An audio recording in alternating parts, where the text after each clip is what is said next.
Hey, welcome back to the Oh Grow Up podcast. I am your host, David MD. This week we have a friend coming back to the podcast, Taheem Davis. How you doing, buddy? What's up? How you doing? I am loving life. I love that we're getting back in the swing of things. I'm starting to see old guests come back. Yes. Podcast was going on for 4 years now, so it's great having moments in time. Be like, all right, here's Taheem back in 2022, I believe. 2024. Boom. Hopefully I see you more than twice a year and Yeah. every 2 years. Twice a year would be nice. Yeah. Just so we get knocked out here, if you want to see Taheem on Instagram, go ahead, give him a follow at Crime Scene Taheem on Instagram. You said that was the only social media you wanted to plug for that. Yeah, you can Google me. Google me, YouTube me. Yeah, I'm a G-list celebrity. Fucking love it. Taheem throws a show every third Friday of every month at Roll Up Food at 7 p.m. What time do you recommend getting there? 30 minutes before? 30. Like they shut down their food room, like the actual dining room area, at 6, so we can set up for the show. So it gives people time to get cozy, get set up, get your beverages, all that stuff. It's a great time. Sweet. And I hope more people keep coming. We keep doing really well, selling out, doing awesome things, and nice. It's just I'm glad to be here. I'm glad to present comedy and be funny for people and tell my story. My side of the shit. My side. Hopefully it's not like marital stuff like, hey, I want to put my point out there. Nah, I just talk about the relatability of being no longer like when you get married, there's a certain point where you go from being a husband and a dad to just a servant. Like you're just borderline slavery. It's that's what it is, but I'm okay with it. Aren't you in a racially diverse marriage too? Yeah, so I say that proudly. Yeah. Mm-hmm. See, people look at it as an interracial marriage. I look at it as a reparations marriage. I'll get mine back in back shots and kids and good food. Love it. Yeah. You got 2 now, right? I technically have 3 kids, but we've already talked about the first situation. I love you, son, but like it's just things happen. People grow apart. People make mistakes. People are young. People have to grow and grow up. That's why we're here. There we go. And the thing about it is, if people really knew you, they wouldn't judge you. And that's where I wish people would chill for a second. It's like, hey, I have a past. I made poor decisions. Yeah. But like, here's how I'm handling it. I think if in that first conversation you're showing some kind of avoidance mechanism, that's where people like really start to like amplify like their perceptions on that. Right. So. And like, ownership doesn't have to be a microscope of what this person may have done or what the problem may be. Like, leave that alone. Are we here to go down Oprah's lane of why you need to fix your life, or can we like be happy that people have moved on, or they're doing their part to change what they want to fix? Yeah. Like, give people that opportunity. I'm learning that. My situation started in 2009 with my first son, and I always refer back to like, how do I fix the future and make it healthy for everybody involved? Because you can't change the past. No. And if you could change the past, you gotta learn from it. Yeah. And that's the one thing I think at the end of the day, we can't change the past or people. Mm-hmm. Only thing you can do is change yourself, so you can hopefully correct the direction on where you want to go. Yeah. I've learned that. And with that being said, I'm really happy now in life. I can really say that I'm happy. That's fucking awesome. There's some things that just don't matter. There's some people I don't talk to anymore. There's some shit that just doesn't need to be in my universe, and that's fine. And some people are butthurt. Some people are salty. Some people wish they had. And that's okay. Get yours. I think it's healthy, though. Like, I've done the same thing where it's like, I have to cut this off in order to have healthy relationship with other people. Mm-hmm. Is like, if my second marriage, I unfortunately had to cut contact with the mother of my first child, because I would literally, within 30 seconds of talking to my son's mother, I could be in a funk for 2 or 3 weeks. Yeah, it's like, I'm trying to establish this new. I think we just got married, and I don't want to start out with like, oh, woe is me, I'm like a complete failure and shit. And it's just like, I had to cut that in order to have a healthy relationship with a new kid. and like the thing too is, us men, like we're. It's a weird perception for us, because we have to be such a way for our children and be this idea of a man, but what happens to the idea of what a woman should be in certain situations, or how they should present themselves? Yeah. And then who are we to question them or say all that stuff happens and matters? Yeah. So I just hope that a lot of people out there are really accepting themselves and accepting the change that they're making. And also, I got a lot of good perspective from a lot of women. Like a lot of women gave me their perspective on the situation, and I talked to a lot of moms and professionals, and a lot of people gave me advice and gave me the help to say, like, it's okay to walk away. Yeah. You're allowed to, like, take that step, bro. Like, and it could be better. Is strong though, dude. But what's going to be better than the guilt is in however many years when you're popping, you're successful, you know, the podcast is booming, A through Z, whatever's going on for you to be great. Your kid's going to look at you like, yo, my dad's cool. Like, yeah, I may not have known him when he was a lame, but I'm glad I know him now. Yeah. That's the goal. And then watch, one day your kid's going to be like, I don't want to stay at mom's house. I want to stay at dad's house. Yeah. That's a secret ambition of mine. I want my kid, when we do reconnect or whenever that happens, or when he's coming to assassinate me because I wasn't there, you know, I want full Marshall Mathers. Yeah. Before you take everything, like, just know this is everything. Like, I've built this, and this is not just for me. You know, this is for us. Yeah, you know, I'm trying to do what Diddy did without the parties and the illegal things. I'm trying to be a bad boy, like, but in a good way. Not a pimp. No, that he's beyond a pimp. It's extortion. It's bad. So I think what he did was he flooded the zone with making a pimp a positive thing. At the end of the day, a pimp is a human trafficker. Yeah. He desensitized us to this. So now that we're looking at 2024, all of this legal stuff, at the end of the day, all of these parties, all of this crazy shit is pimp activity. We should go back to the original. Like, pimps are not a good thing. Yeah, like, despite what him and like half the hip hop, genre was trying to do with that. He said genre. He wanted to say community. Culture. Yeah, he wanted to say them people over there. I will never say it. But his energy. No, real quick. I'm not trying to cut you off, but you good. That right there in itself is real. The hip hop culture, the energy, because 100%. That labeling of PIMP and gangsta and thug and all that was really labeled to be positive, and we had people out here pushing that energy to the point where we empowered this Diddy dude or whoever we want to go after now to be this monster. We gave them energy on some Dragon Ball Z shit. We gave them the energy for the spirit bomb. 5,000. Yeah, 9,000, a billion. Think about it. I think the origins though of gangsters is a good thing because it was communities having to come together. Like, hey, we're being racially profiled by the police. We have other communities coming in trying to sell drugs, all that stuff. Like, I can understand the positive sides of gangsters. Don't get me wrong. Like, having to figure out your situation because of the system being whack and how like this world has treated people. It's only criminal because they couldn't monopolize on it. They couldn't take it from them. So like, oh, you're creating your own ecosystem of functioning money. That's cool. We'll just throw some crack in there, or we'll say this is illegal. We'll make this law. There's all those. That was the FBI, CIA were planting like crack in like the 80s and shit. Think about it now. Like, probably now with this whole Diddy situation and Epstein and whoever else. I think you got to get Epstein. How many times have you like scrolled through your phone or a magic like on your stuff is a bot? That bot's probably FBI, or this random chick is liking your stuff magically. They want you to click on the page. They want you to try to see what's up. Yeah, that's how you get trapped. Speaking of bots, I hope you always stay married, because getting back onto Tinder and Facebook and shit, literally 2/3 of my traffic is clearly bots. Oh my god! So what you do is you go to photo verify, and that literally just eliminates like everybody. It sucks. Well, yeah, I'm very glad I'm out the game. It sounds like you're very happy with it. I hope continued success, forever success. And it's gonna be that. The reason why I'm happy I'm out the game is because it's not bad. Like there remember that time where people were like, oh, ball and chain, or like happy wife, happy life. That vibe is whack. Yeah. Because those people, or even the people now who post and they relationship all on social media and all these spiritual quotes, are probably cheating on their spouse or cheating on their partner, or probably wishing that they were getting back with someone. If it's a dual Facebook page, you know they already have cheated. or it's one of those poly situations that they only want to, That's another part of the dating scene. Is there's so many ethical non-monogamy guys. What the fuck does that mean? So polyamorous, but it's in an ethical way. Everybody's on the same page, all that shit. Like it's cute in theory. It's like communism. It's great on paper. Can't you just call it a spaced out orgy? Like that's what this is. It's just taking the time out. Let me go drink this water and take a ride over to the other crib and get my pump on. Then let me like sip and go back to this other spot and get some pump on. It's having your cake and eating it too. Literally. But that's cake. That's what you're supposed to do.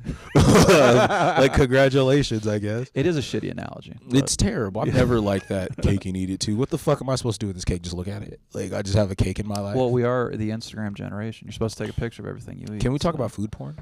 Sure. I hate it. Yeah. You're getting a little aggressive with making this beautiful dish, gross with all your sauces and goops, and then you squeeze it, and you got it busted on your hands, and then you got the ugliest person on the planet. Not saying that they're ugly because of their looks, but like nobody wants to see you bite food and then that shit is the worst. and making all the sounds, and it's not ASMR or whatever the fuck the letters are. ASMR. Yeah, it's not that. It's kind of gross. Like, it is. Like, people like literally made Food Network XXL. Like, I don't like XXX. I don't like that. That's nasty. You don't like taking your pants off while you're watching I hate. Like, there's too much. There's so much. Or when the Bria meat came out, the quesabria and all that, everything got quesabria'd, bro. Quesabria. Yeah, look at the quesabria. Everything got quesabria'd. I've had a quesabria pizza. I've had quesabria quesadilla. Bria. Yeah. You said cheese. Like quesabria is like a. It's Cheese not a man. cheese. It's like a type of. This is the Hispanic in me. This is why they don't like me. No, I'm half Hispanic too. Like, it's crazy. The Quesabria food. No. Hold on. Birria. You know, I'm talking about that meat that everybody's like. It's a slow cooked meat. Birria. Type that in. Birria. Birria. You said meat? Yeah. Like, just type in beer. Like, yeah, that shit. Yeah, I haven't seen that. Yeah, people have been like tearing that up and like you eat it with like a cheesy like quesabria, and it's really good meat. Like, if you were to ask me what is this dish, like sight unseen, I'd be like, oh, it's pulled pork or pulled chicken. Pulled meat. Pulled. I'll show you pulled meat. No. Fucking weird. But no, for real. Food porn, though, it's not good. 20 years ago, the stuff that is in food porn would be considered just disgusting. Like, 20 years ago, nobody wanted to hear you eat all that shit. No. Now it's like, oh, hey, we have this in 4K, ultra high audio, like all that shit. And where it gets even worse is, like, the more niche people start to do that shit with their feet. You're just like, oh, we're just going to offend everybody and gross out everybody. Yeah. Shit. Yeah, make it gross. Make it nasty. Not how we want it. The internet's just ruined everybody's, like, sexual it makes everything overtly, like, everything is horny now. Everything has a sex appeal to it. What is it? There's a rule that everything eventually turns to a porn parody. Shout out to the group chat. They say the number all the time. Oh god. Rule turns to porn. Rule 34. Yeah. There's also a rule on the internet too that every conversation, if it goes long enough, will allude to Hitler or the Nazis. Which in 2024, like everything turns into Nazis. I forgot that this was a political year. How? Did you not watch the news? I turned that shit off. I turn off the news. I already have Facebook and other social media. I get enough there. So like, you can't flee it. But turning on the news, literally, you'll see the Powerball numbers, something local, and then everything wrong about your local area, the homeless to the people, the cops killing somebody got robbed, something, this and that. And then it's a political commercial for Kamala, and then there's a political commercial for Trump, and then it's back to the news. Did you just fuck up Kamala's name? I'm sorry. We just had a conversation with people. How do you say no? But see, I don't listen to her. I've never heard her say her name. Oh, okay. I've never actually heard this woman say her own name. That's how powerful she is. Everybody else has to say her name, and everybody else has dictated how she says it. But see, I've never heard her say her name. Okay. How is it said? Comma, like the little dash thing. La. Kamala Harris. Yeah. Kamala Harris. That's easy. Kamala Harris. Yeah. Kamala Harris. I like that name. I don't know about anything. Her politics on the fence, personally. This is the world's fault. Y'all could have voted for Kanye. It would have been fine. Or the fucking ape. Y'all had Harambe on the shit.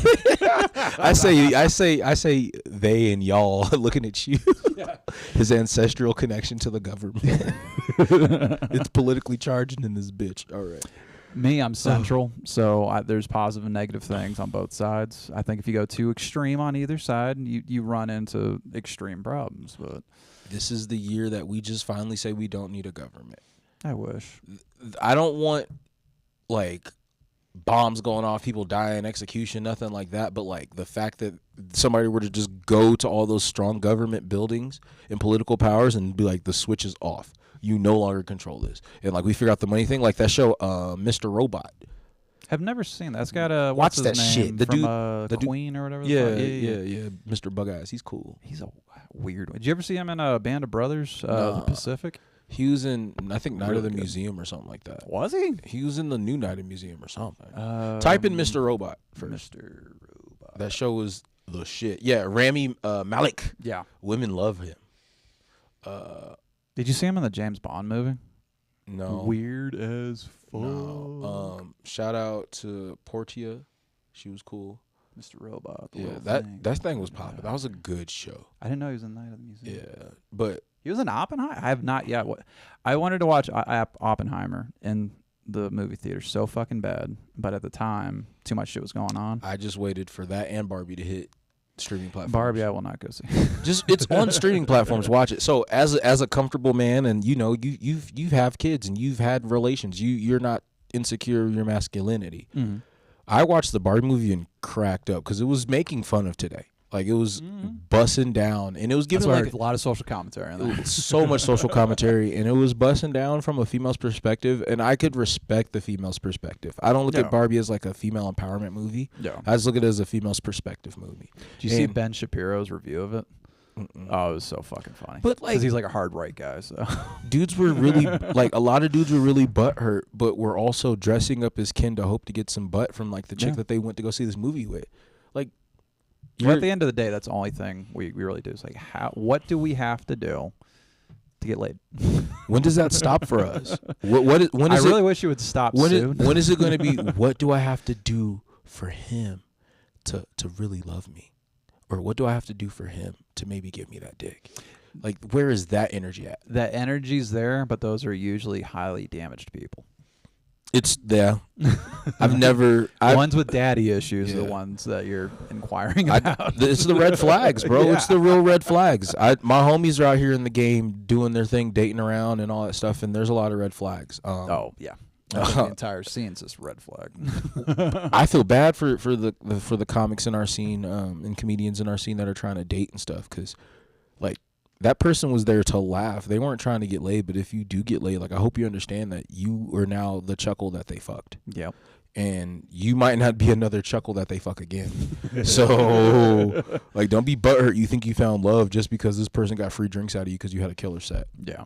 Like, I've seen that. I've also seen people, like, take home a third. It's weird. I've seen a lot of stuff. Take home a third? Yeah. Like, and I'm trying to work on my first. You can get it. They're out here, but, like, working on one. Scabies is out here, too. Like, scabies. Yeah, they out here dusty, bro. They chapping tongues and shit. Nope. Well, I mean, when you have a homeless, population, eventually that's do going it. to bleed into the people with homes. Bro, how old are you? 38.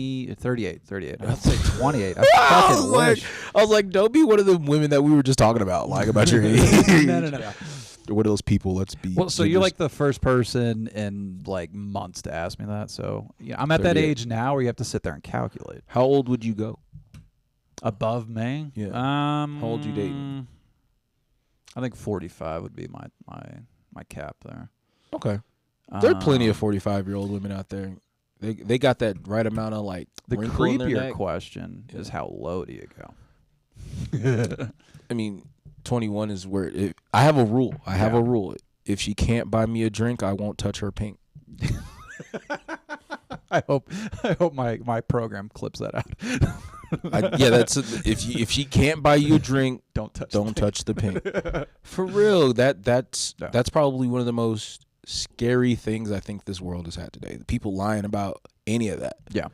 Like, from age to, oh, I thought you were a woman, and then you got a whole sausage down there. Stuff you got like parts that. Everybody can enjoy, man. Don't hate. it's nobody's hating. It's just don't lie about it. Be fucking upfront. There's things you should. That's the thing that I probably think is the weirdest about today's dating and in today's world. Like, There's a whole chunk of them that are super open and honest. I'm poly, and you know, I'm doing this, and then there's still that like late 90s, early 2000s, where people were embracing the whole like creeping around, having multiple partners like culture. That like side piece shit, that shit that Usher made popping with his music, you know, like, yeah, I got a shorty on the side, all that shit. That culture's still a thing, and like is dissolving, I guess, maybe, but like people our age, the millennials and around in that mix before we get to this whole new generation, are still doing that, but then they're still mixing with the new generation. Yeah. And the old generation. So it's like this confuzzling of some people are open and honest, some people are hiding who they are and creating situations. That is what I like about the Gen Z people is they're insistent on open communication. We do have to flush out our elder millennials, people that are older than me, they're still millennials. Yeah, there's some shitbags still floating around. Yeah, we all got our own shitbags and things that have been projected onto us that we've carried on now. Yeah. There's so many things. I remember talking to my wife sometimes even. I'm like, I can't believe she married me. I said that dumb boofy shit. How she like that line, but I'll take it. You know, that's dumb how it goes. Boofy. Yeah, some shit up your ass. Like, why'd you say that? Like, why did you say that? Or like, you think it's cool to be chilling with your girl and you quote Kanye? Like, don't do that. Like, there's certain things. Yeah, I think that would be a red flag for me if a chick quoted Kanye. No, if a chick quoted Kanye, yeah, I think you should be intrigued. Like, what else do you think? Like, what else are you on? I enjoy Kanye's music, probably like the earlier stuff. I haven't listened to anything recently. I think with him, it's sad that you have somebody that, because I believe he caught some sort of head trauma in a car accident, which was layered with the passing of his mom and stuff. And then I think we're watching somebody with mental health issues struggle with them publicly, and you're layering that also with probably one of the biggest egos in entertainment. Yeah, it goes from being like we lived in a society where nothing's wrong, keep working, it'll like figure itself out, it'll just go away, to now in this world where everybody is open about their struggles and mental capacities and how they can do things. Into which I'm happy for this in this world today. Yeah. Because I've never been diagnosed, or I've been like semi-diagnosed with this person. Like, well, I think it's this. We still need more time, and then I never went back to therapy. But that's fine. There was a time where we couldn't talk about this shit. Yeah. Like there was a time where, mommy, daddy, I feel sad. Like shut the fuck up and go play PlayStation, or like go outside. Like go have a Gatorade. Yeah. Or you tell a teacher you're feeling dark and depressed, and then they're trying to rub your leg. Like shit like that is weird. And now we're in a world where everybody's got something going on, or everybody is somewhere on a placement of a map that we call a spectrum. All those things. Imagine imagine being on a date with a woman and like her food comes out, and because the peas are touching the carrots, she like starts freaking out. Oh, it's my spectrum disorder. It's my Asperger's. Like, girl, chill out. Like, it's just some peas, just some carrots. Yeah. There are some things I get that are sensitive to people, but there are some things that people have made sensitive to them, and I'm like, why the fuck would you do that to yourself? Yeah. Why is this something that you're so hung up on? So those quirks have now become like their personality defining things. Like, okay, like that's their crutch to you lean can on. identify it, but like that's not your identification. Free ticket. That's not your identification. Yeah. You're right. It's not your free excuse to be an asshole. Or that's the same thing with people in the Hispanic community. Oh, I'm Latina, so that gives me the right to wah wah wah wah wah and wild out and throw the chancla and pop you upside your head and stab you and all that shit. No, fuck no. You're a human being. You're assaulting me. You need to stop.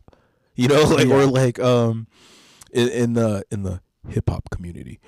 There's this whole thing of being loud and boisterous, and that just magically makes you right, or you're the chosen one. No, like you're just loud just and America fucking. In 2024. Nah, bro, it's a difference. Like when a white man's being loud, it's heard, and then it's like, okay, this dude is clearly unwell. Yes. If a black man is being loud in America, okay, this nigga's not making a hip hop album. He's not a comedian. We gotta shoot him. Like that's how it goes. Like I'm telling you right now.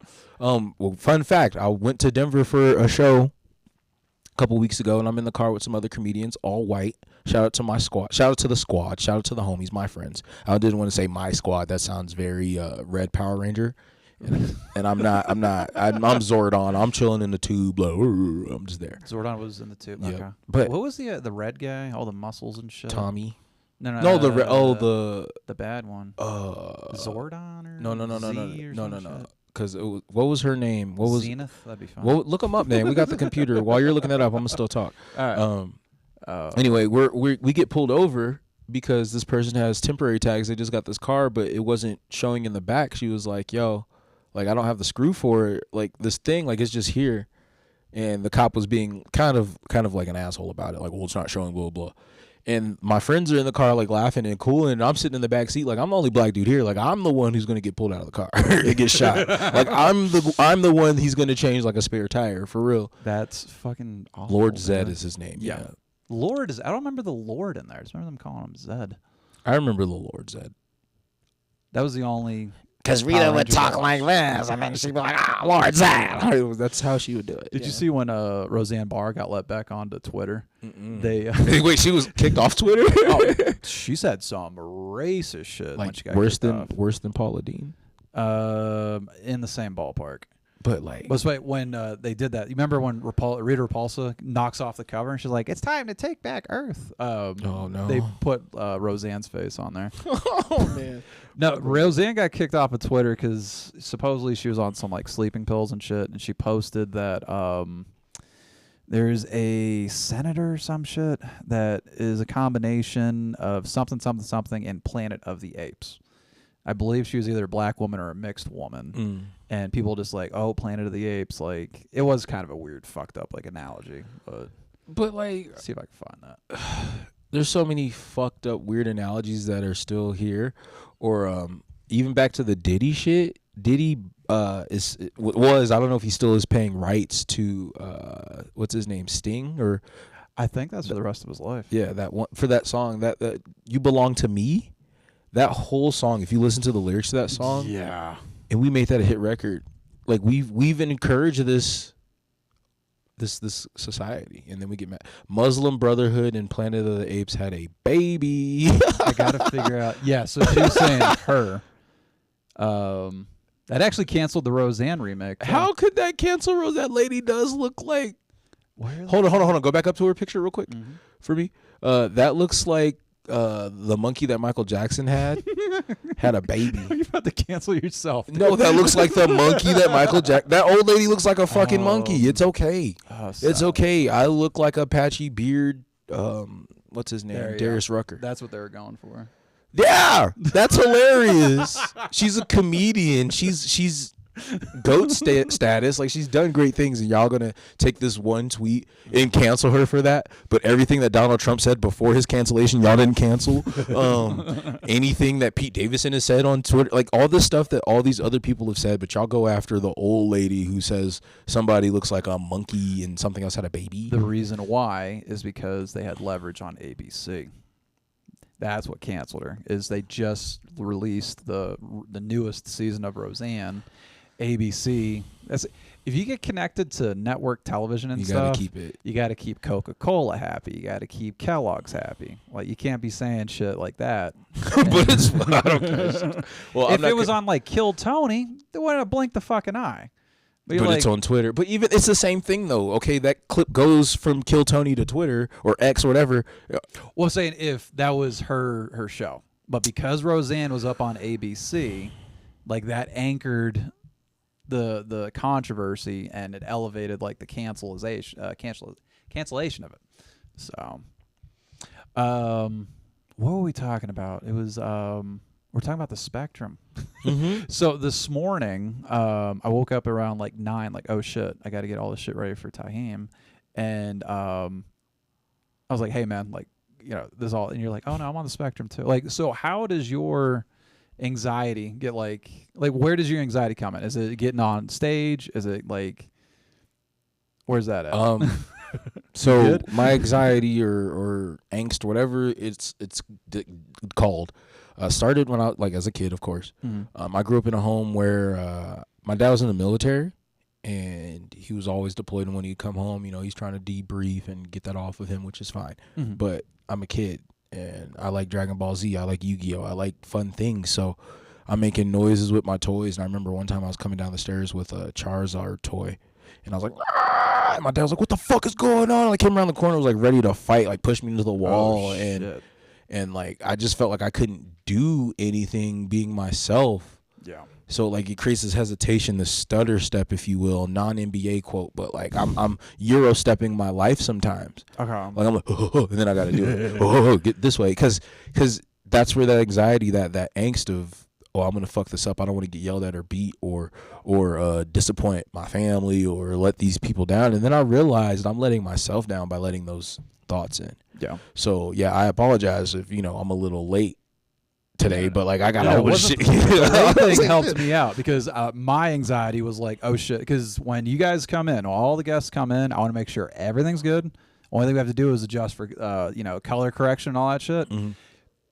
I'm sitting here looking at the clock like, oh fuck, if you show up at 11, like Yeah, like yeah, I got you. Yeah. No, that's that militant in you. That's that good. Yeah. And let me say this too, real quick. What's up? I feel I'm 50-50 on our military presence in this country right now. Mm-hmm. Here's the positive 50. Thank you for your service. Thank you for all that you do and keeping us safe and doing the jobs that a lot of us aren't brave enough or wouldn't even attempt to do. Mm-hmm.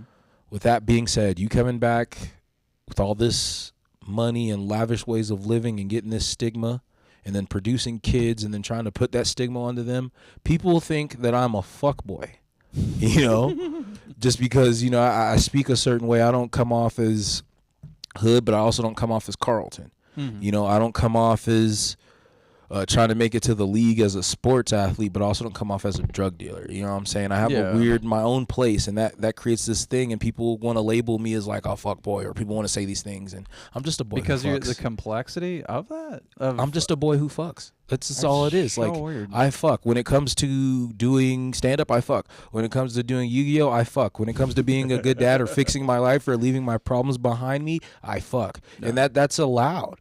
And I think we need to quit judging people and quit coming at people and quit trying to kidnap them like Diddy, because that's wild. Mm-hmm. He was coming after people because, like Justin Bieber's nice or Billie Eilish nice. They put this, the fuckboy in him was projected onto the next. Mm-hmm. And I think with the military, we need to like help fix that. When y'all come back from like deployment or come back from a different place, hey, you got all this money, you live in lavish, and we know you, like you're a prize and we appreciate you. But with that being said, no, like chill out. Quit fucking all these women. Quit cheating on your spouse. Quit doing all these wild things. Quit being a fuck boy, because you're a representation of our country at the end of the day. If Roseanne could get canceled, if Roseanne could get canceled for saying fusion baby, Planet of the Apes shit, but homeboy can come back with the Korean syphilis and spread it around all of Fort Carson, and we don't cancel that, that's bullshit. I don't think it's deployment or money related. I think it's training related. Is we're so told in basic training and our initial training, because you go into like tech school and stuff, emotions don't matter. The only thing we have to do is laser focus on the objectives. The objective is getting to work on time. The objective is going to dinner, like what have you. When you're talking to somebody that's never been exposed to that in the dating scene, they're going to see that as being like emotionally like disconnected, which really the military has done for a lot of people. Mm-hmm. I was literally just talking about this last night with somebody. Is like the military, it's what sucks the most is the military gets you at 17, 18. So now you're spending your entire 20s just being like this robot of like search. Yeah, your growth pattern is now their pattern. It's stunted. It is literally a stunted world view. Mm-hmm. And then you mix that along with like the bro culture of like conquer everything in sight. Mm-hmm. So now you have emotional unavailability, people trying to get a body count, and then, oh, I might be gone in 2 to 4 years. None of these people matter.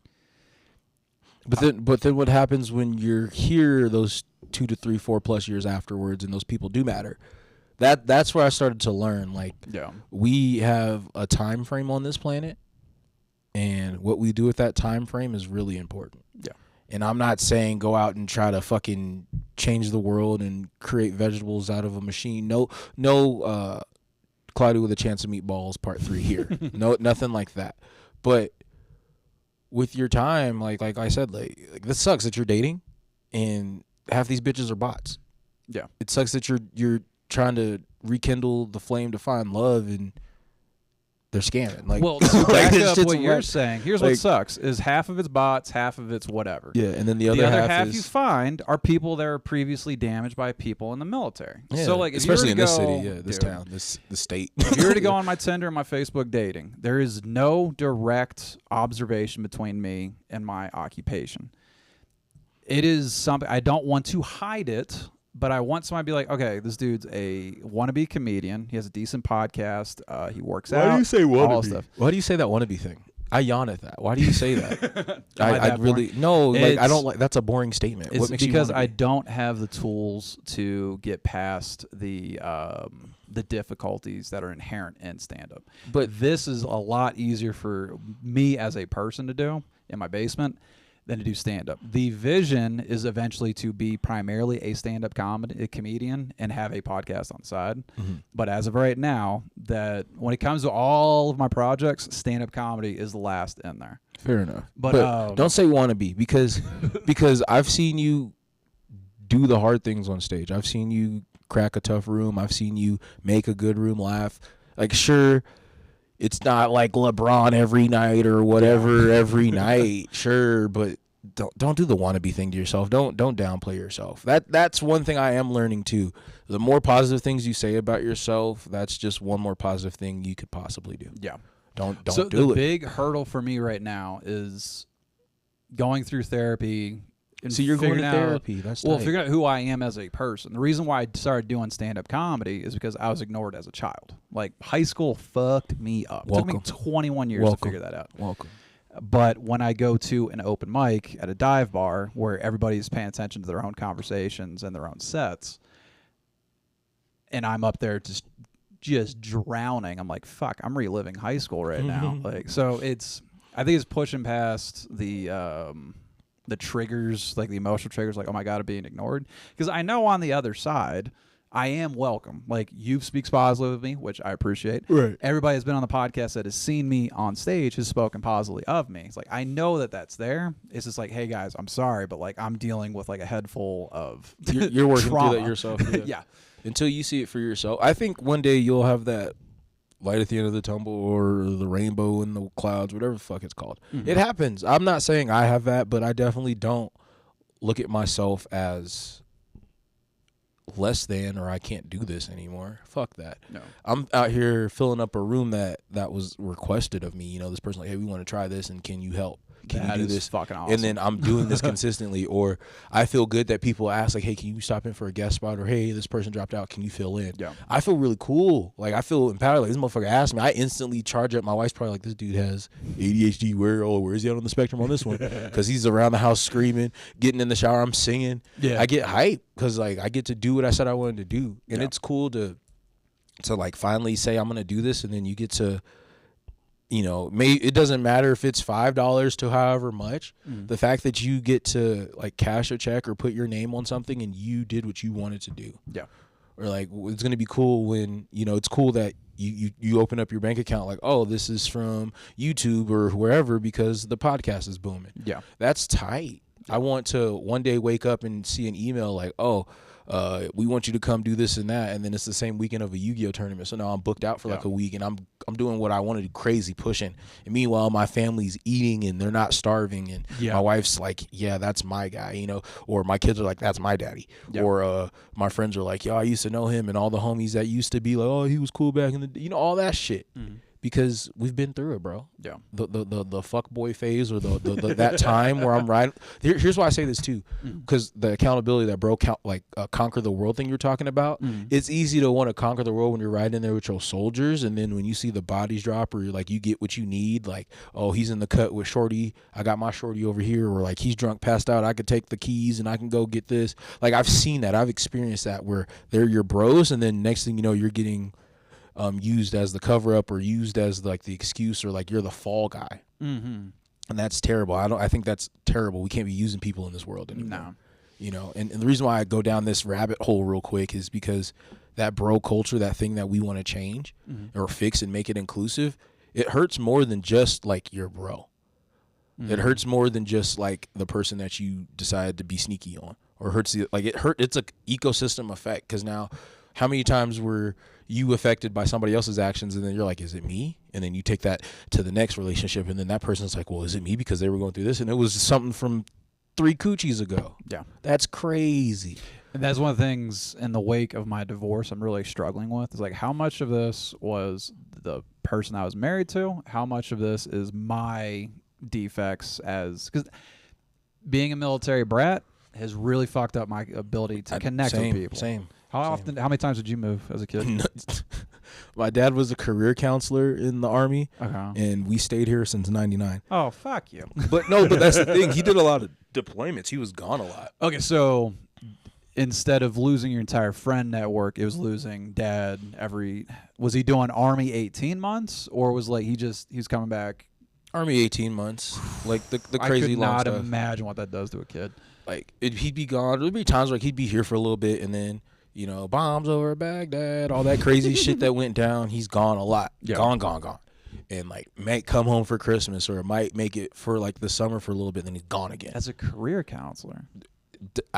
Yeah. That would be a hilarious job to have. So, welcome to hell, Iraq.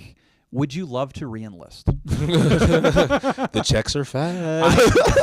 I know you dive for the bunker anytime the door slams, but if you want to continue this miserable fucking right, but like it was tough because we grow, and at that early, like before we become adults, like you grow, you change quick, like fast. 1 minute your kid's wearing this size, and then he's 3 sizes bigger. Like what? It's insane. Like whoa! Or they sneeze and fart, boom! They need 3 bigger shirts. Like it's stuff like that. And then having to come back from war, and then come home to the people you love and what you thought was what you were still going to see, and then it's different, and then it's different for them too, because like, oh, dad's back, and like, oh, this time he had to do this, or this time he's come back a little banged up, or stuff like that.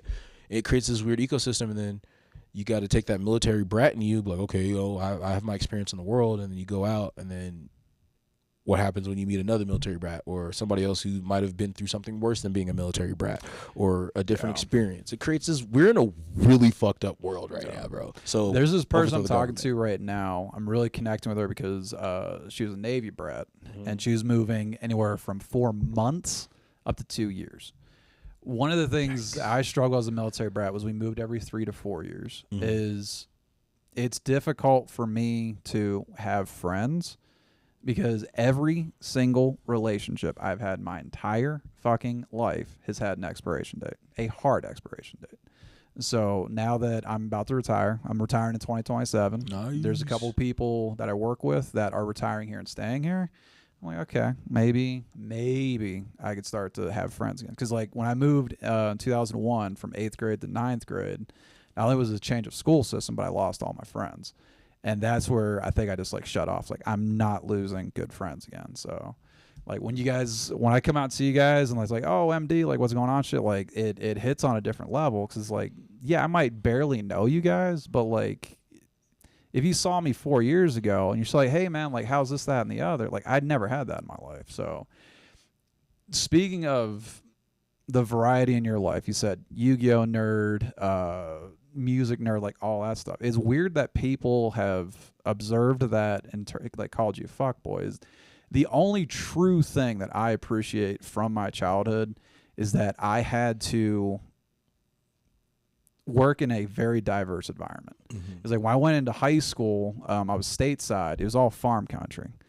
I fucking hate talking to farm kids. But like the 3 years before that, like I had an Asian friend, I had a black friend, I had a Hispanic friend. Like we were all mixed together. Like the school was so diverse that like there wasn't cliques like based on like race or like ethnicity or anything like that. So I understand what you're saying. It's like you had a white friend that you grabbed a little bit from them. You had an Asian friend you grabbed a little bit from them. It's like I think that diversity and well-roundedness makes military kids cooler because like we can literally like, chameleon into anything. Yeah, we're able to adapt, and that's a good quality in people. It just sucks that's interpreted as disposable fuckboy. Yeah, or this person's not real. Are you really real? Because you're over here pretending to live out some movie line, or like. And that might be what it is they're perceiving it as pretending to integrate, where it's just like, no, man. It's like I have a chameleon effect, not to deceive, was just like I'm comfortable Yeah. like changing these gears. Or dude. some things like people can know things about. You can be Yeah. well-rounded and faceted. It's okay to learn what you don't know. No. For real. Like I'm proud to know so much and yet still learn so much. Yeah. That's the real deal. You could go on stage and see your favorite comedian and then go see somebody else's favorite comedian and just be as amazed. Mm-hmm. You can hear your favorite artist and then you could hear somebody else's favorite artist and become a new fan.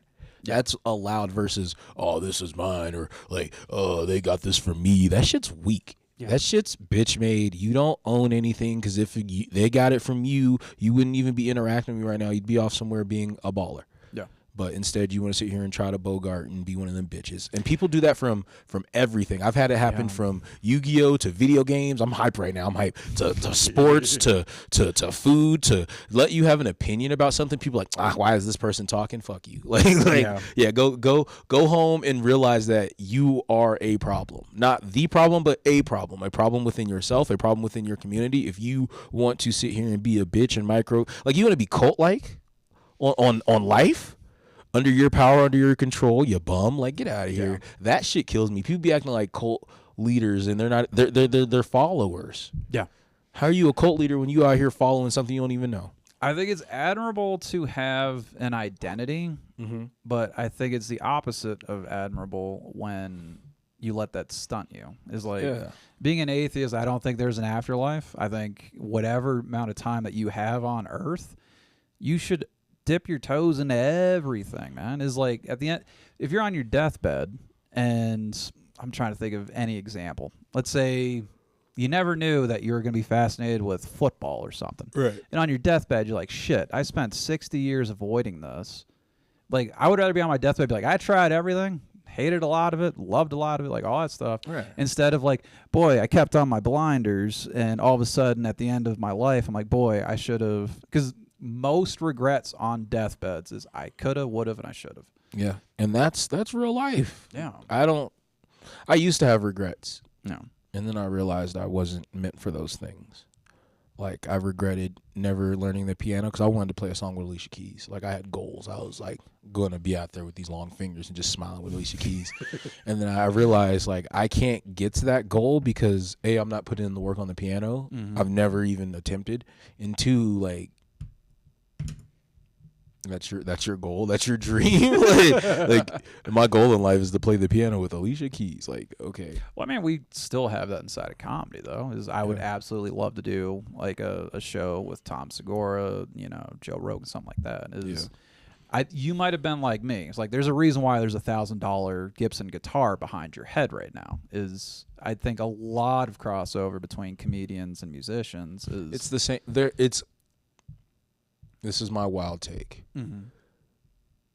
Music is literally comedy or storytelling with a rhythm behind it. Mm-hmm. Comedy is the rhythm without like the beat and all that stuff. Yeah. Like you are giving somebody something to groove to. They're both trees. Like there's trees in this world. Mm-hmm. Like music is its own tree and it has several roots. I'm talking a billion roots. Blues, rock, soft pop, anything, Korean pop, all that's are all roots. Same thing with comedy, dark, satire, punchline, all the different types of comedy are your roots. Mm-hmm. And then it sprouts up it's developed into this form, into this universe, this channel, and then you got your comics or comedians that come from that. Yeah. That's where all like your different fruit. That's what those fruits are. I think comedians are like different fruits of the same tree. Mm-hmm. You got your Dave Chappelle fruit, or like your Chris Rock fruit, or your Tom Segura fruit, or your Roseanne fruit, and they're all on different parts of this comedy Eat sparingly, the Rosen fruit. Yeah, eat sparingly. Or the Ahmed, who did the Ahmed? We were talking about him a couple episodes ago. Yeah, that's a different part of the tree, and you're allowed to you're allowed to enjoy different parts of the tree, different ingredients from that tree. Same thing with music. There are days where I love Christina Aguilera. There are some days where I'm about to listen to Future. There's some days where I'm listening to just instrumentals. Yeah. There's some days where I'm just bumping a podcast or I'm listening to comedy. Like those are the trees that I think we should focus on in this world. I mean, not saying that we shouldn't focus on our like actual trees, but what age were you thinking Alicia Keys keyboard and shit? Like 11. 11, age 11. 11. Okay, so 11. you're still figuring out what tree to climb. No, I'm still gonna be able to do that one day, maybe. But I've loved comedy since I was a little one. What made me enjoy comedy is The Nutty Professor. Like I figured out my Really? yes, that movie was insane to me. I did not see that coming. Like for this, Eddie Murphy is playing all these different characters. They're all different, but yet it's still him. And then the story that he's telling in the club scene with Dave Chappelle doing the jokes on stage, that was crazy to me. And then I remember my brother and like the haters in my life, my grandma, my dad were like, you think this is funny? You think you could do this shit? Blah, blah, like look up, like figure out what this is. And then I figured out who Eddie Murphy was. I remember watching Delirious and Raw in 2012. I was working at the sports shop, and I remember we had the computer, and I was able to put it on, and that got me like back into comedy as an adult. But that whole time, like learning what comedy was, I was watching Comic View. I learned like Def Comedy Jam, all those shows, all that stuff was how I learned comedy, how I learned what stand-up was. You know the connection between Comic View and Eddie Murphy? What? The host of Comic View owns the rights to Eddie Murphy's Raw and Delirious. That's crazy, but that's a cool thing to learn. Money. It's a cool thing to learn. And then I remember hearing a lot of Chris Rocker. Then I remember staying up late to watch the Roseanne show or Home Improvement, those things. I'm like, wait, who are these people? They're hilarious actors. And my dad's like, no, those are comedians. Yeah. And then I found out that Jim Carrey started out doing comedy and then progressed. In Living Color after that. All the Wayans Bros, all that stuff. As a kid, not knowing truly what stand-up was, knowing that this was like its own tree of funtility, whatever you want to call it. There's so many ways to describe it.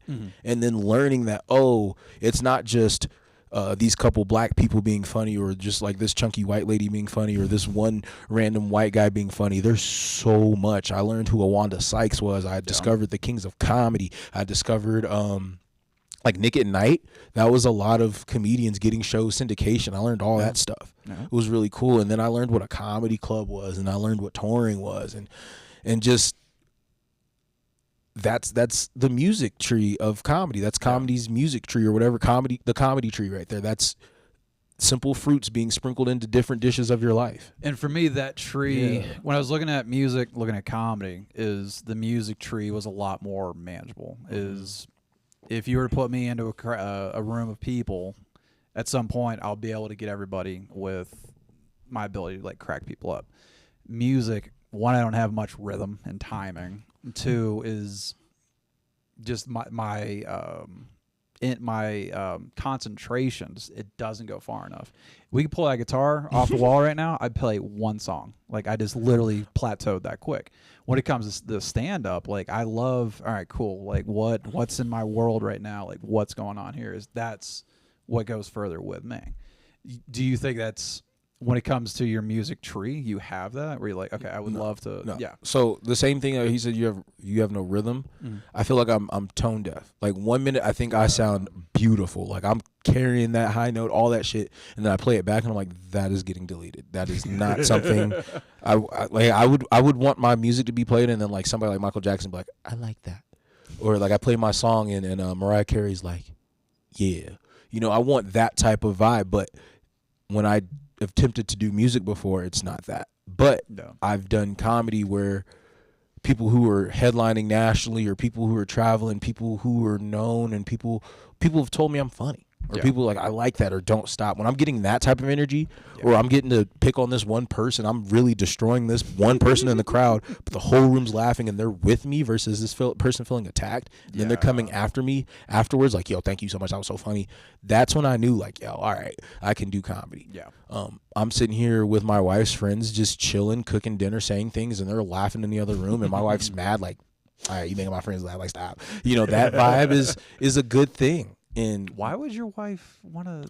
Not like yo, like shut the fuck up, make the food for us, like hey, you being cute.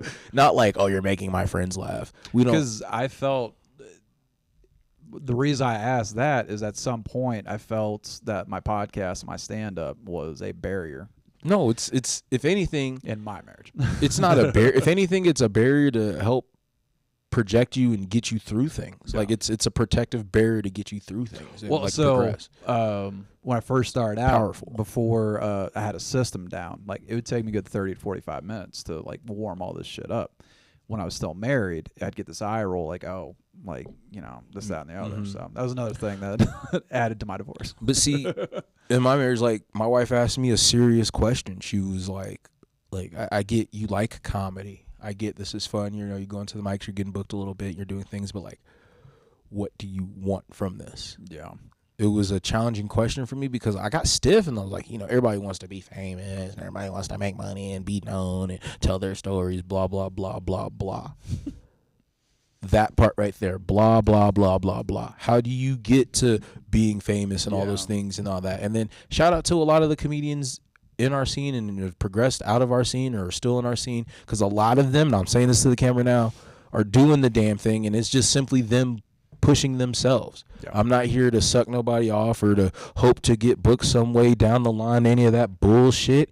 I'm simply just stating I've observed A through Z, people have made progression, people are pushing, and that makes me want to be better. I refuse to be, oh, here comes Taheem with this fucking -5 set again versus, oh shit, Taheem's like back, or Taheem's out here, we about to hear him say something wildin', or he's got this one joke, I hope he does it. I've gotten that. That's fun. Yeah. To like, I want to one day have a greatest hits of jokes. Yeah. You know, that's the type of vibe I'm on, and I'm hype about it because we were oppressed, or we were told, or we lost friends, or we weren't able to fit in or truly be ourselves. Yeah. Like there's no, like I'm a chameleon of me, and I'm able to show you guys now the different colors and things I can transform and do. Yeah. I got jokes for the parents. I got jokes for the people who can relate. I got jokes for the bros. I got jokes for the hoes. You know what I'm saying? I got jokes for the nerds. I got jokes for the dweebs. I got jokes for the old people. I got jokes for the people overseas. You know, I got all that. Dr. Seuss, you know. Fun fact, I used to be an alcoholic, and one of my favorite things to do before I'd go on stage is I would, like before I'd leave the house, I'd grab a water bottle. And it was a specific Dr. Seuss water bottle. And I'd be like, Dr. Seuss likes to get loose off the juice, preferably Grey Goose. And I would just pour it up, mix it with Gatorade, and just throw it back, get to wherever I was trying to do comedy, and pretend it was great for a long time. Holy shit. And then I realized you have maybe a premise. You might have a minute. You're just up there being a doof hoping to get people to laugh at you. How recently was this? This was before COVID. This was way before COVID. So when I first started doing comedy, it was like 2014. So we're on 10 years now. Mm-hmm. And it was cool. Like, you know, all right, new guy. He's got a little something.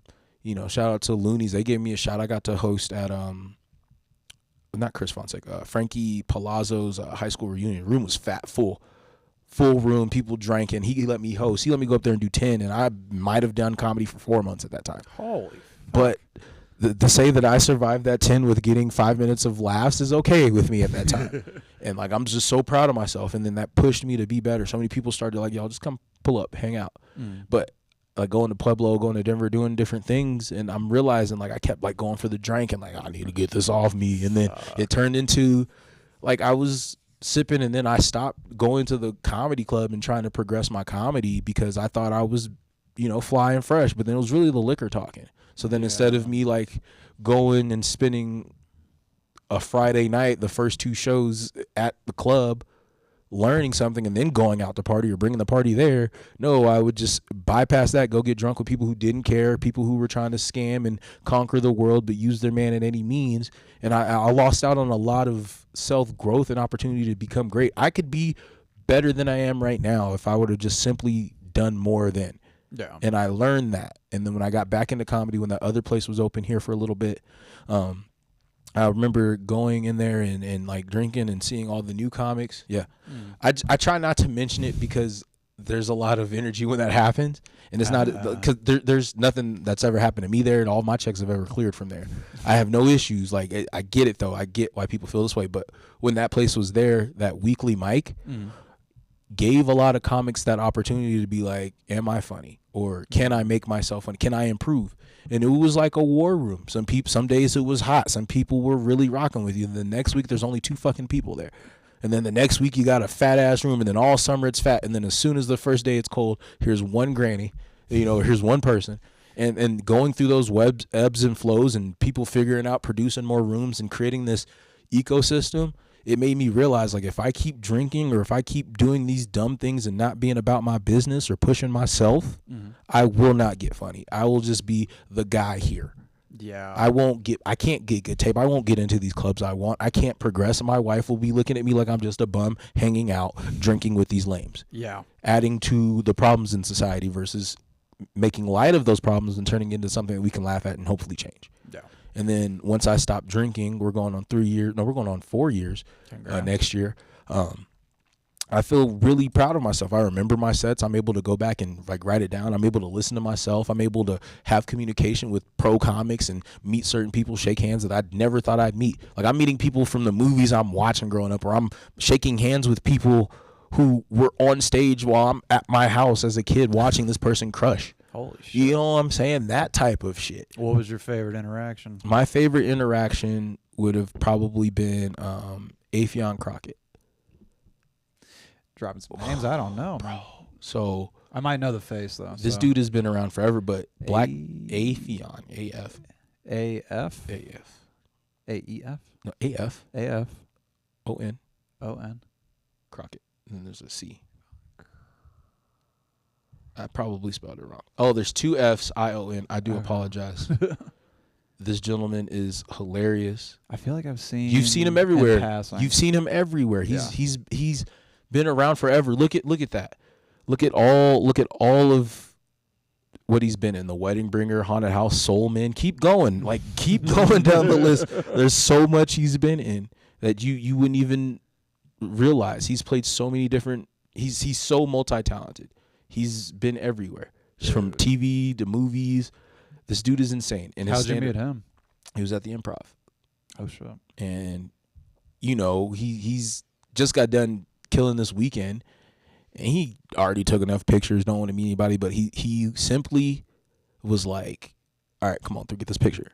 And I was like, yo, I remember you came to the Springs once and I didn't get a chance to see you, but I'm so glad I got to see you now. He was like, hey, make the most of it. And he was like, get a better phone because your phone looked dusty. He was like literally roasting me. He was very like, all right, quit being chummy, but like, thank you. And his best advice was like, keep doing your thing. Hell yeah. Like, keep doing your thing. And when you hear a comic who just got done headlining and giving you that little energy, Linnell from Friday 2 and all that, this woman is hilarious. Like, there's so much that they do, it's hard to name it all. And I'm sorry, I'm not an aficionado. Sorry, I'm not, you know. And Linnell Grant? No, it's like L-U.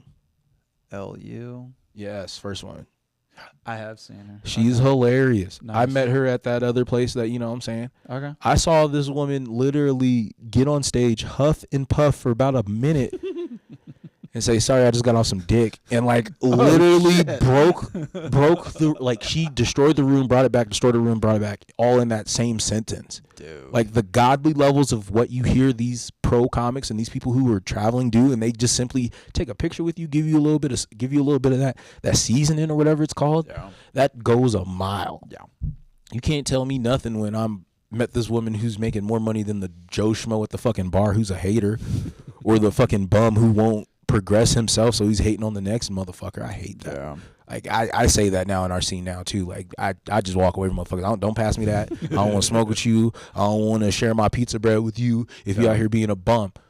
And I just don't. There's no need for that. Work on yourself. Do your thing. Shout out to my boy Tyree in Denver. From Denver, he gave me the best advice once on a phone call. He was like, how much of a lame, how much of a bum are you to go to this bar, comedy club, anywhere to go do comedy for yourself, but you're worried about being a hater for the next man, or you're jocking on the next guy. Yeah. Versus doing yo shit. That's what I liked about every one of my guests for the last 4 years is I haven't had a true hater. I've had somebody update me on the news. You can hate, but like, are you a hater? Like, you should hate that you aren't doing better, or you should hate like this set sucked. Yeah. Not, oh, this motherfucker killing it, or this motherfucker got more than me, or how's this person doing that? That's, I've been very fortunate. We're up to almost, you might be episode 70 for all I know.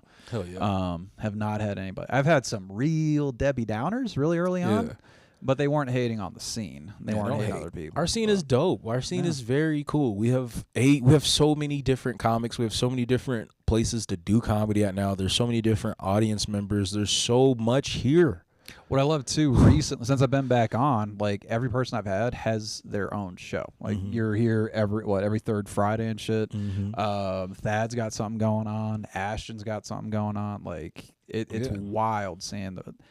I was off the scene basically for 2 years, and it's crazy seeing you guys just like light years from where you guys were. Like, absolutely love it. And that's the thing. It's the comics who were here starting with us are now touring and opening or featuring or doing things. So in fucking New York. Right I'm now, saying like, Trenton's on tour with Nate Jackson. You know, Brian went on tour with David. I can't say his last name, but that gentleman is hilarious. Gambori.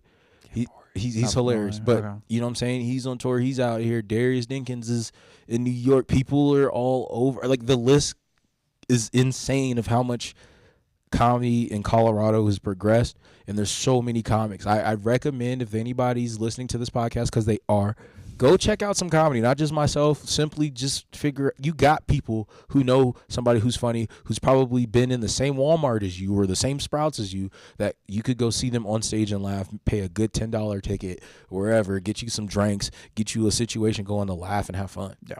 That shit's tight. If you're in the Springs, I guarantee if you go into a brewery bathroom, you'll find like 3 posters. Yeah. Like open mics and stand-up shows and shit. Every weekend there's something here. Or like just about every Thursday there's something here. You might get a random Tuesday show, and that's the beauty of it. Yeah. You don't need a specific day or time to laugh. Yeah. And that's the beauty of comedy. That's that comedy tree. All of us comedians want to hope to have our shit on wax that somebody's listening to in their car every day that they go to work to, or we're getting played. I want to have a joke that everybody on the playground members talking about, like they heard it that night before, so they're at the playground like, blah, blah, blah, blah, blah. That's Taheem's joke. Yeah, whatever. It's a crime scene joke. Like, that's going to be cool. A crime scene joke. Yeah. I like that You know tag, what I'm saying? a throwback to your handle. Yeah, that stuff's allowed. That you're allowed to want and dream in this world. I tell you that. Hell yeah. And don't let nobody call you a fuck boy. Just be a boy who fucks. Like, for real, for real. Don't let nobody come at turn that into a T-shirt. Teach me how to make a T-shirt, Mr. Podcast. I'm learning. Somebody out there, y'all want to. That's another last thing I want to try to say is we got all these ideas to help the next person or what they should be doing or how they do this and that. Help them. Yeah. Throw them a bone. Throw them a little water. Throw them a biscuit, you know. Hey, I see you doing this. You know, can I help you? I got this idea. Do you think it can be integrated? Or can I attempt this? Or, you know, hey, I got this idea. Can I help you? Can I get on your show? Any of that is open your fucking mouth and ask, man. Yeah. So many comics in our scene, I simply asked for, like, a guest spot. I sent them a quick little message. Like, oh, hey, would you want to get on the show? Or, like, pull up. Yeah. Pull up. And it turns into, oh, this person didn't show up, or we need an extra spot, or this is happening, can you do this? And to be not even take it as like I'm a fill-in, but just being able to fill in is an ability. Yeah, motherfuckers got abilities and they're downplaying themselves. Like instead of mapping out what anxiety you got or what you can't do or why my mommy don't love me from the 5th grade and it's why I'm a sad 40-year-old virgin, all that shit. Instead of mapping out your problems, map out like your strengths, map out your solutions, say that shit, get that shit out. I talk positive about myself and I take it out the shower, and sometimes it may leak into our comedy scene where I'm over here doing too much or being too positive. This motherfucker, he doing too much, and then when I go on stage, I deliver. Yeah. I'm not saying every set's a banger, but damn, it's more banger than not. Like, you gotta go for it. Even when you're not having a great set, you still have the energy. Where with me, you've 100%. If you've seen me twice, you've seen me fold in front of a crowd. But I've seen you not be happy about it, but the crowd was also like not happy about it. So we were all sad. Like, oh, this redheaded fucks up. But like that's our opportunity. Yeah, I'm so happy to say that now. I get to put some weight behind my beliefs. And, like, I got proof for my pudding and realized some stuff didn't have the right ingredients, and I make good food now when it comes to this comedy, or good music when it comes to this comedy. Yeah, this shit is tight. This shit's really cool. And it's a grind. Yeah, there's dark days. There's days where I'm like, yo, that was like the worst joke of my life. Or why did I think that would hit? Or even like saying jokes out loud at the house sometimes, writing down or trying to, get a feng shui going. Sometimes you got to put it in the phone. I say it out loud and my wife's like, ugh. Or like, that's not funny. Or I hear her chuckle in the other room. I bet. Like, yeah. Game on. Yeah. Or just even those random things. Like, people critiquing me, I try to turn those into jokes. Like, people have so many opinions. People have opinions. And then when you hear that about you, you're like, that's how you feel. I won't fuck with you no more. But since you said that, now I'm gonna turn this into a joke. Yeah. You know, or I'll remember that the next time you want to borrow a French fry. You know, or you want to eat a French fry. Somebody in the last couple episodes has told me that. It's like, just honestly post something like, hey, roast me, and just take all that shit, and that's your opener right there. It's tough. I've had that. I did it on a birthday once. I asked my homies in a group chat. I was like, yo, just roast me. I need to take it. You know, I'm trying to get better at comedy. And then I turned off the group chat like 4 hours later. I was like, nah, I'm not doing this shit. Like, you calling me names, saying I'm built like an ecta sketch. Like, it was a lot of hateful. I'm like, we're supposed to be. Sketch? Yeah, they said I was built like the thing you could just shake up and then twist the knobbies. Oh, Etch-a-Sketch. Yeah, I can't see. It's part of my spectrum. I can't even say I have dyslexia because I've never been diagnosed with it. But I struggle with certain words, and then I write like certain E's and 3's backwards, and D's. 6s D's and are okay. 7s D's fuck are me okay. up. If you gave me a phone number song with 6s and 7s in there, I'm gonna fuck them both up. Like, Etch-a-Sketch. It's The cha-chas and the cha-chas. The ahs and the ah to think cha about- so- and the ah to che. you etch, right? Yeah, Etch. and then sketch. Yeah. So etch. I'm going through education system again. Y'all hear this? Y'all hear this? He's putting me through school again. I'm trying to empower you so you have more enunciation and all that good stuff, man. Yes. Like, My wife's yelling at me. okay. Well, the good thing is we have an hour and 10 minutes worth of material here, so it'd be fantastic. Yes. When the wife yells at you, that just means respond to your text. You're not getting yelled at. Oh, I'm not there getting you go. yelled at. Okay. Yeah. Fellas, we got to start using better things. This is the last thing I promise you. When we say things like the wife's yelling or like shorty's mad, that's not really that. We're over exaggerating. We need to realize we're talking to our wives or our partner, not our moms or our daddies. And maybe you forgot to take out the fucking trash. Ooh, wow. Or maybe you said you was going to put your thumb in it and you didn't. Or like, don't tell your wife you're going to rub her feet. Or don't tell your girl you're going to rub her feet and then you want to play 2K before you do that. Like, you're going to tire your thumbs out. You know, that's the type of vibe I'm on now. Like, my wife said this, and then I hate when she reminds me because it's like, damn it, I remember saying that. Fuck, I got to do it. Or like, don't say you'll get her Greek food and then the next day the Greek restaurant is closed. So set her expectations low so you can exceed. Or just don't set any expectations. Let her set, like, treat it like our video games. Let her set the goal, the accomplishment that needs to be accomplished, and then just accomplish it. You know what would be great in a marriage or a relationship is like, do you play Xbox or PlayStation? Are you asking me this as a friend or like for the podcast? Either or. Okay, so I have a PlayStation 4. I don't have a PS5 or anything. Xbox is cool. I don't believe in that green versus black thing That's that all people. good. But like, the only reason why I don't like Xbox is I'm not good at shooters. I'm not good at Halo. I've never been good at the pums and the pows. And Well, anytime you do an accomplishment on either one of those, it makes that like ding. I wish relationships had that where like you do something right and it goes ding, and it's like achievement. But like, just That'd be imagine, that whole myth about men are always right in the marriage, blah blah blah. Mhm. Imagine if that was the case. the achievement on She'd be so pissed. There'd be days where it's like every minute, ding, ding, ding, ding. And then there'd be a day where like it's every other hour and they'd be pissed. It'd be fantastic though. You fucking, jump off the wife after a good session. You get like some like unlock on that. Like you have unlocked. I got a bed unlock. You have unlocked. You can get a beer.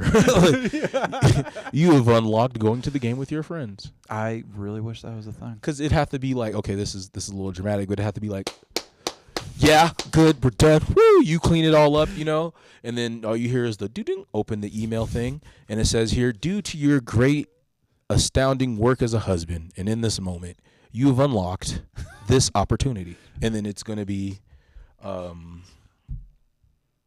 hope this works. It'd be so fun. Oh, it's gonna have fucking background stuff. That's what I'm saying. That would be insane to hear. In the middle of it, like, I don't know, have it in the sound system or like whatever. No, I would love God to needs hear to do his job and just make that sound. You've made war and all these problems, and Adam and Eve make Xbox achievement sounds when I accomplish the nookie. We need to make it happen. Yeah, so you know what? That right there is $1 billion Shark Tank. Sharks. You ever wanted to feel like you sounded? How the fuck you would do it though? It'd have to be on like the phone.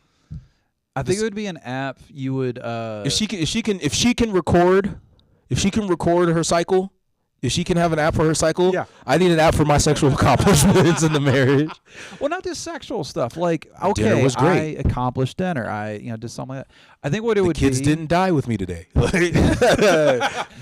Children survived. Yeah. I think if you had the app hooked up with your partner, you would put all your needs and wants and all that shit in there. Yeah. The only thing is the real time thing. That's the only challenge. It's like, how's the phone going to realize that, like, you hit it right or whatever? Like, it's going to be one of those things where like how they're paying you to walk through the app. You know, like they would like monitor the steps. Yeah. I guess you'd have to like have it in a like an area, and then like we'll have the app encapsulate the aura. I was trying to figure out that saying. That might be it. Yeah, so when like the aura in the room is at a certain like velocity. But how do you measure aura with a phone? Sharks. Like that's where like I think what it would be is like, maybe you could actually do this already. Is reminders on your phone? Yeah. Maybe both of you have reminders on there, and anytime one of them closes, you hear you turn the ringtone into the Xbox thing. So granted, there might be a 2 or 3 minute delay because, like, all right, she gets on her phone after you smash, and then you just hear from the bathroom like dink. Like, that'd be tight. That might be it. You might be able to do it with the features already in your phone. Yeah, or you could do like the base version, the pro version. There's gonna be some. Yeah. Or before you get started, you can just have this going. You got the app open? Maybe I'll put the Xbox sound on there too. Play that music again. You got that app open, right? Yeah, girl. And you should see what else she can do. Ooh. And then all you hear is, "Mommy." Yeah. Fuck. Or my kids don't even go, "Mommy." All I hear now is, like a loud scream, a loud belch. How old are your kids now? So my son, he's 7, but again, we can clip that out. Oh, so that's not with. Okay, gotcha. That's a separate situation. Okay, but my daughter will be 3 in December, and then my our last kid is September 2nd this Copy that. Okay. We share the same birthday now. Everybody's weird. Everybody's like, yeah, your birthday will never suck. Yes, it will, because if we have to share a birthday cake, get your own fucking cake, kid. I'll get you your own fucking cake, kid. Like, I got you, kid. Just give them get what you want, and then just make a small version of the exact same thing. Yeah, because you know how like fathers get my and big sons cut and shit? last. Yeah, and instead of it being a big cut, I just got my own whole fucking cake. There you go. Because you have your cake and you're supposed to eat it too. That's what go. you're supposed to do. We call that a callback in the bills. Tahim, crime scene. Tahim on Instagram. Third Friday of every month at the Roll Up Food, 7 p.m. That is your monthly show. Mm-hmm. The things that we forgot to bring up at the beginning of the show was November 27th at the W Bar at 8 p.m. Mm-hmm. This is a show, It's no in open Denver. mic. Okay. Yeah, it's a show. Do you know when doors open for the 8 p.m.? I do not. Okay. Not. So you asked me all the ticket details. You asked me all the event I break. want to make sure people don't show up to your show late. They Like, won't. We'll have it posted. I'll update my stuff. I promise. That was the 27th. November 30th at Pike's Punk Comedy with Russell Keller. Yeah. You're still trying to figure out the time on that. Mhm. But if you want to know, jump on Crime Scene Tahim and we're good to go. Yep. Any parting words? Thank you. Shout out to the universe and the cosmic that it creates. Keep it positive, and thank you again for real bro for sure. Absolutely. Like, I love having you over here, Yeah. dude. Anytime you want, just hit me up. So We'll do. All right, bro. All righty. All right. Have fun, everybody. See you next week.